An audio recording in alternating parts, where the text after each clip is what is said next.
Good morning, Ger. We're all waking up to the devastating news that Philip Rivers is retiring, even though we all knew it was coming.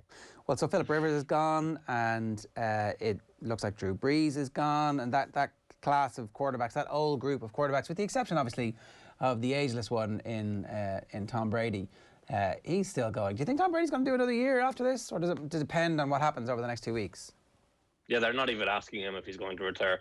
The weird thing about Philip Rivers and Drew Brees is obviously Rivers replaced Brees, and they're retiring at the same time while Brees is much older. But the other part of it that's really weird is Drew Brees is like very clearly better than Philip Rivers over the course of his career, or at least had a better career. But Philip Rivers is far more interesting, and we miss Philip Rivers far more than we will Drew Brees, just because of the way he played and kind of the character he was. Like Drew Brees is very, very boring in the sense that the way he played was very precise and very touch throws all the time, and he always got to the open receiver. And it's kind of why you saw him drop off so much in later years, in the later part of the season, because when his arm strength went, it affected every other part of his game, whereas Rivers is probably better at sustaining his play over the course of the season without any ability to throw. Well, let's talk a little bit about Brady there, because we brought him up. So your contention this weekend is that his running backs, so if people are watching this and his running backs aren't doing well, then he's going to be in trouble. Well, yeah, it's not. It's partly Brady. Like Brees and Brady last week combined for about 6 or 7 interceptions. Brees was just unlucky that his were caught and Brady's weren't. Brady is not playing particularly well, and like this isn't the first time Brady's gone through a playoff season without or playoff run without playing particularly well. And sometimes he's actually won the Super Bowl that way. When he beat Patrick Mahomes and the Chiefs 3 years ago, 2 years ago, whatever it is now, they did so by running the ball primarily and by Brady getting them into the right running play and maintaining the clock. Obviously, he's not playing Mahomes this time. He's playing Aaron Rodgers, and the Packers' offense is nowhere near as good as what that Chiefs' offense was, but it's still a very good offense.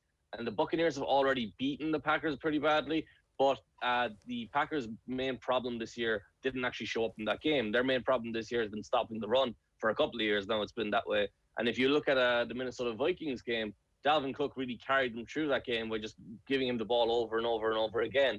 The Buccaneers don't have that quality of running back. They have Leonard Fournette, who they're going to rely on heavily, but they do have Ronald Jones, who's an outstanding player, and if he gets the ball more, he will exploit that defense and really attack the weak spot of it. I think you'll probably see Fournette have some success as well, but Fournette is a lot easier for the Packers defense to react to because he's more of a predictable player, especially when you consider Antonio Brown is now out, looks like he's going to be out or at least limited when he plays as well. And the relationship with Mike Evans clearly isn't there despite the touchdown last week.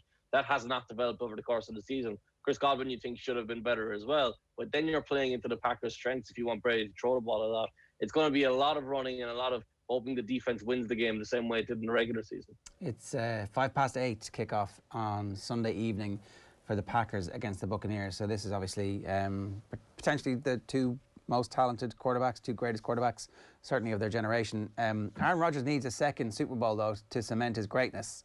With most people who have these arguments about, is he really great? Yeah, he only won one Super Bowl. I mean, he is great, but actually, this is his time and this is his moment to win his second Super Bowl because the fates have conspired for him to be performing as well as he is, to be fit, and to have 2 games left to go. This is his moment, right? It's definitely a moment he kind of needs in that sense. Like he's very much the Lionel Messi of the NFL, where he's very clearly, like, until Patrick Mahomes plays another 5 or 6 years and can establish himself in over that longevity, Rodgers is very much the best player the league has ever seen. But people say he hasn't won enough, and Brady won so much more.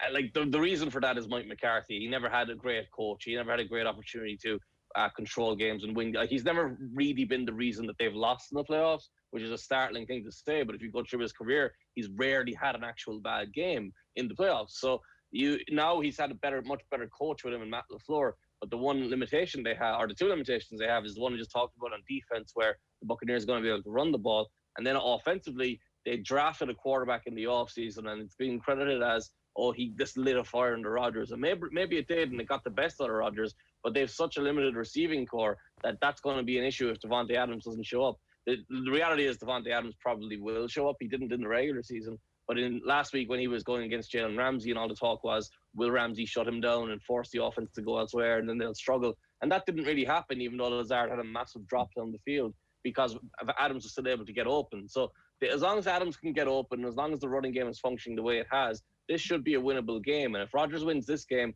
I just hope that we get him versus the Chiefs, because that would be great Hall of Fame quarterback against incoming great Hall of Fame quarterback. It sounds like you're willing to write off what happened in Week 6, Cian, that was a mere footnote on this Packers storming to the Super Bowl.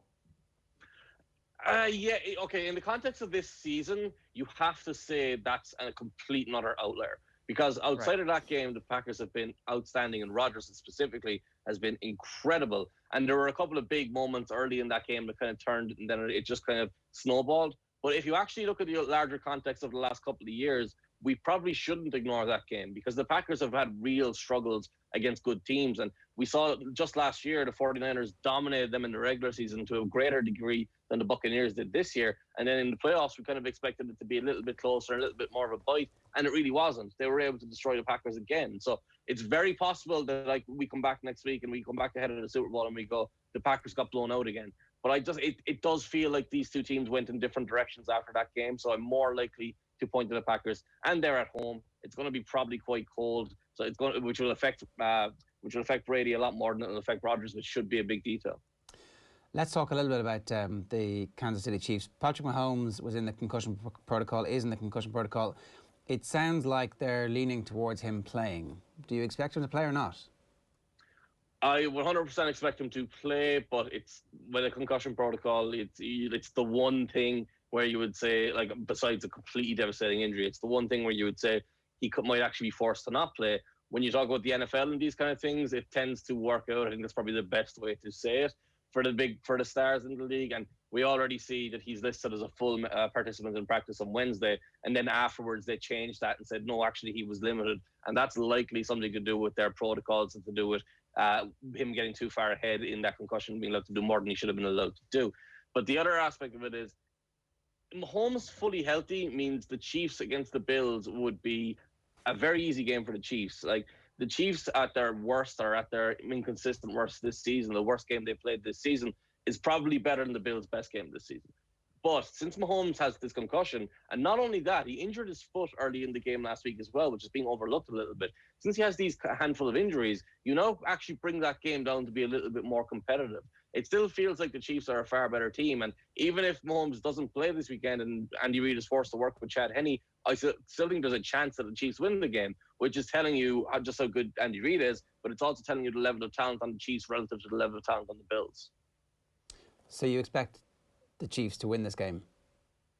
Oh, 100%. I are far more confident in the Chiefs when Mahomes is playing. I've said it all year long. I don't think they've consistently played well, but whenever they've needed to play well, they've played well. And they last week, I guess, prior to Mahomes' injury, they were putting together a full performance where they had played well from start to finish. I'm saying finish is Mahomes going off the field. And when Henne came in, it all changed a little bit. But that was actually quite rare for them this year. The only time they really put together a great 4 quarters was against the Ravens early in the year, when the Ravens, before everyone got hurt in the Ravens, and they absolutely destroyed that team. They've sleptwalked through the rest of the year, including a game against the Bills, and they've still won most of their games because Mahomes can just turn it on when he needs to, and the offense is ludicrously talented. Travis Kelce is establishing himself and clearly defining himself as the best tight end in football. We should no longer be putting him next to George Kittle and arguing the two together. Kelce is just on another level. I'm not sure which broadcasters have which game this weekend, but it's probably best for the livelihoods of people surrounding Tony Romo that Patrick Mahomes does play. Like, is the guy going to self-combust if Henne completes another pass? That is the big concern I would have about this weekend. My favourite part of Tony Romo's career was his very first game when he was doing Packers and Bengals. And Andy Dalton dropped back in the pocket, and Tony literally started screaming, "What are you doing? What are you doing? There's a guy wide open. What are you doing? Throw the ball." And very clearly they went to an ad break and someone came into his ear and said, "Tony, you need to be more positive about these guys." And he's taken that to a complete other level where he just talks them all up. So you just have to kind of take the good with the bad with him right now. He's still for me the best commentator in the game. If you could somehow put Gary Neville in the studio and Tony Romo on commentary for some whatever event that would be, it would be perfect. All right, good stuff, Cian. Thanks a million. Thanks, guys. Cian Fahey giving us his thoughts there ahead of what you should be watching this weekend when it comes to the NFL.